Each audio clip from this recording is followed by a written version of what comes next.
अगला अध्याय सती का प्रश्न तथा उसके उत्तर में भगवान शिव द्वारा ज्ञान एवं नवधा भक्ति के स्वरूप का विवेचन। कैलाश तथा हिमालय पर्वत पर श्री शिव और सती के विविध विहारों का विस्तार पूर्वक वर्णन करने के पश्चात ब्रह्मा जी ने कहा, मुनि, एक दिन की बात है, देवी सती एकांत में भगवान शंकर से मिली और उन्हें भक्ति पूर्वक प्रणाम करके दोनों हाथ जोड़कर खड़ी हो गईं। प्रभु शंकर को पूर्ण प्रसन्न जान नमस्कार करके विनीत भाव से खड़ी हुई दक्ष कुमारी सती भक्ति भाव से अंजलि बांधे बोली, देवदेव महादेव करुणा सागर प्रभु, दीनों द्वार पारायण महायोगिन, मुझ पर कृपा कीजिए। आप परम पुरुष हैं, सबके स्वामी हैं, रजोगुण तत्वगुण तथा तमोगुण से परे हैं, निर्गुण भी हैं सगुण भी हैं। आप साक्षी निर्विकार और महाप्रभु हैं। हर मैं धन्य हूँ जो आपकी कामनी और आपके साथ सुंदर विहार करने वाली आपकी प्रिया हुई। स्वामी, आप अपने भक्त वत्सल से ही प्रेरित होकर मेरे पति हुए हैं। नाथ, मैंने बहुत वर्षों तक आपके साथ विहार किया है महेशान, इससे मैं बहुत संतुष्ट हुई हूँ और अब मेरा मन उधर से हट गया है। देवेश्वर हर, अब तो मैं उन परम तत्व का ज्ञान प्राप्त करना चाहती हूँ जो निरतिशय सुख प्रदान करने वाला है तथा जिसके द्वारा जीव संसार दुख में अनायासी उद्धार पा सके। नाथ, जिस कर्म के अनुष्ठान करके विषय जीव भी परम पद को प्राप्त कर ले और संसार बंधन में ना बंधे, उसे आप बताइए, मुझ पर कृपा कीजिए। ब्रह्मा जी कहते हैं, मुने, इस प्रकार आदि शक्ति महेश्वरी सती ने केवल जीवों के उद्धार के लिए अब उत्तम भक्ति भाव के साथ भगवान शंकर से प्रश्न किया।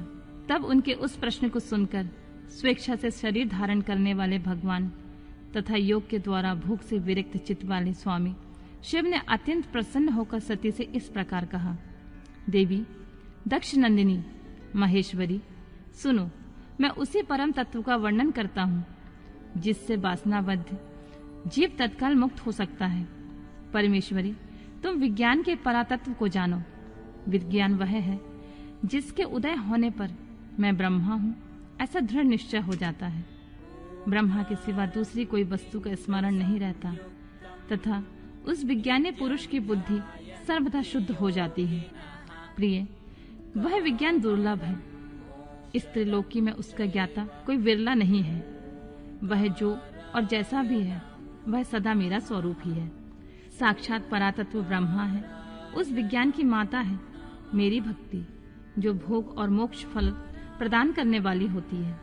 वह मेरी कृपा से सुलभ होती है। भक्ति 9 प्रकार की बताई गई है सती। भक्ति और ज्ञान में कोई भेद नहीं है। भक्त और ज्ञानी दोनों को सदा सुख प्राप्त होता है।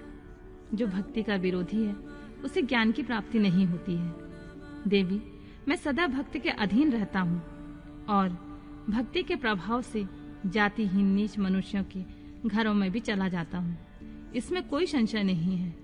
सती, वह भी भक्ति 2 प्रकार की होती है, सगुणा और निर्गुणा।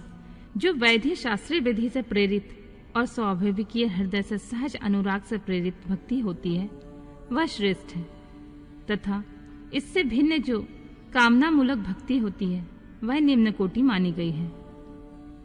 पूर्वोक्त सगुणा और निर्गुणा ये दोनों प्रकार की भक्तियां नैष्ठिकी और अनैष्ठिकी के भेद से 2 भेद वाली हो जाती हैं। नैष्ठिकी भक्ति 6 प्रकार की जाननी चाहिए और अनैष्ठिकी 1 ही प्रकार की कही गई है। विद्वान पुरुष विहिता और अविहिता आदि भेद से उसे अनेक प्रकार की मानते हैं। इन विविध भक्तियों के बहुत से भेद प्रभेद होने के कारण इनके तत्व का अन्यत्र वर्णन किया गया है। प्रिय, मुनियों ने सगुणा और निर्गुणा दोनों भक्तियों के 9 अंग बनाए हैं। दक्ष नंदिनी, मैं उन 9 अंगों का वर्णन करता हूँ, तुम प्रेम से सुनो देवी। श्रवण, कीर्तन, स्मरण, सेवन, दास्य, अर्चन, सदा मेरा वंदन, संख्य और आत्मसमर्पण, ये विद्वानों ने भक्ति के 9 अंग माने हैं। शिवे, भक्ति के उपांग भी बहुत से बताए गए हैं। देवी, अब तुम मन लगाकर मेरी भक्ति के पूर्वोक्त 9 अंगों के पृथक पृथक लक्षण सुनो।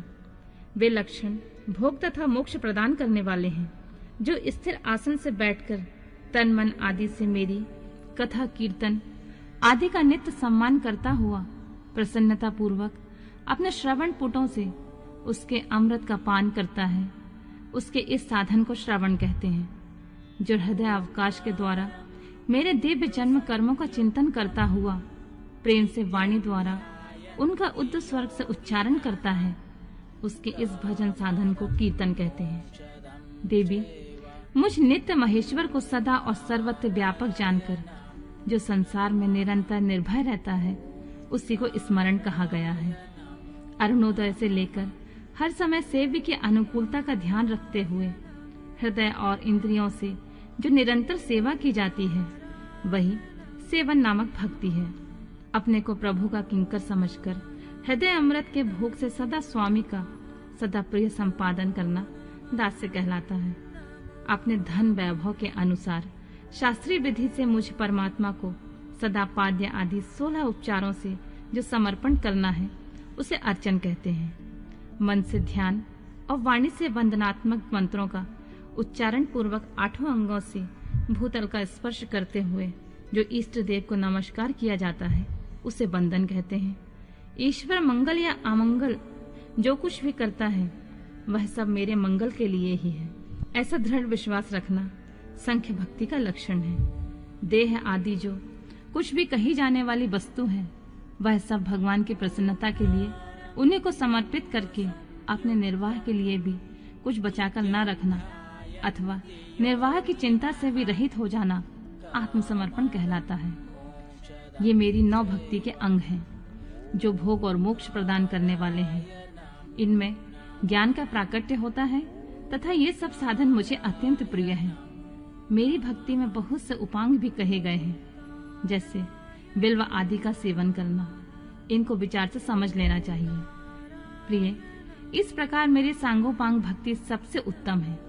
यह ज्ञान वैराग्य की जननी है और मुक्ति इसकी दासी है। यह सदा सब साधनों के ऊपर विराजमान है। इसके द्वारा संपूर्ण कर्म के फल की प्राप्ति होती है। यह भक्ति मुझे सदा तुम्हारे समान ही प्रिय है। जिसके चित्त में निरंतर यह भक्ति निवास करती है, वह साधक मुझे अत्यंत प्यारा है। देवेश्वरी, तीनों लोकों और चारों युगों में भक्ति के समान कोई दूसरा सुखदायक मार्ग नहीं है। कलयुग में तो यह विशेष सुखद और सुविधाजनक है। देवी, कलयुग में यह प्रारंभ ज्ञान और वैराग्य की कोई ग्राहक नहीं है, इसलिए वे दोनों वृद्ध उत्साह शून्य और जर्जर हो गए हैं। परंतु भक्ति कलयुग में तथा अन्य सब युगों में भी प्रत्यक्ष फल देने वाली होती है। भक्ति के प्रभाव से मैं सदा उनके वश में रहता हूँ, इसमें संशय नहीं है। संसार में जो भक्तिमान पुरुष है, उसकी मैं सदा सहायता करता हूँ, उसके सारे विघ्नों को दूर हटाता हूँ। उस भक्त का जो शत्रु होता है, वह मेरे लिए दंडनीय है, इसमें कोई संशय नहीं है। देवी, मैं अपने भक्तों का रक्षक हूँ। भक्त की रक्षा के लिए ही मैंने कुपित हो जाने अपने नेत्र जनित अग्नि से काल को भी दग्ध कर डाला है। प्रिय, भक्त के लिए मैं पूर्व काल में सूर्य पर भी अत्यंत क्रुद्ध हो उठा था और शूल लेकर मैंने उन्हें मार भगाया था।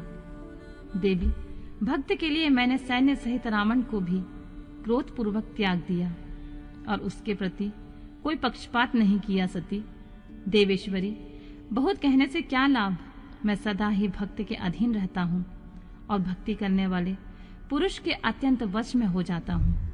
ब्रह्मा जी कहते हैं, नारद, इस प्रकार भक्त का महत्व सुनकर दक्ष कन्या सती को बड़ा हर्ष हुआ।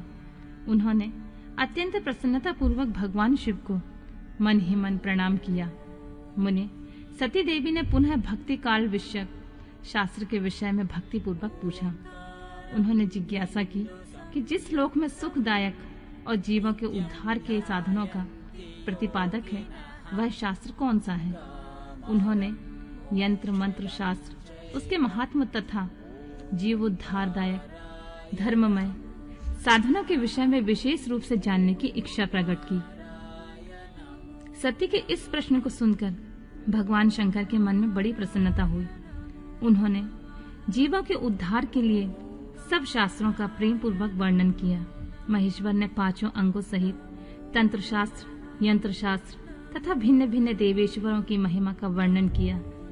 मुनीश्वर इतिहास कथा सहित उन देवताओं के भक्तों का महिमा का, वर्ण आश्रम धर्मों का तथा राजधर्मों का भी निरूपण किया।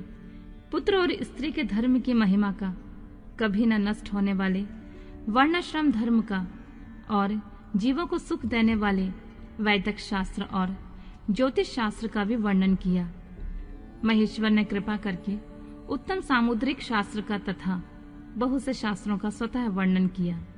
इस प्रकार लोकोपचार करने के लिए सद्गुण संपन्न शरीर धारण करने वाले त्रिलोक सुखदायक और सर्वज्ञ सत्यशिव हिमालय के कैलाश शिखर पर तथा अन्य स्थानों पर नाना प्रकार की लीलाएं करते थे। वे दोनों दंपति साक्षात परब्रह्म स्वरूप हैं।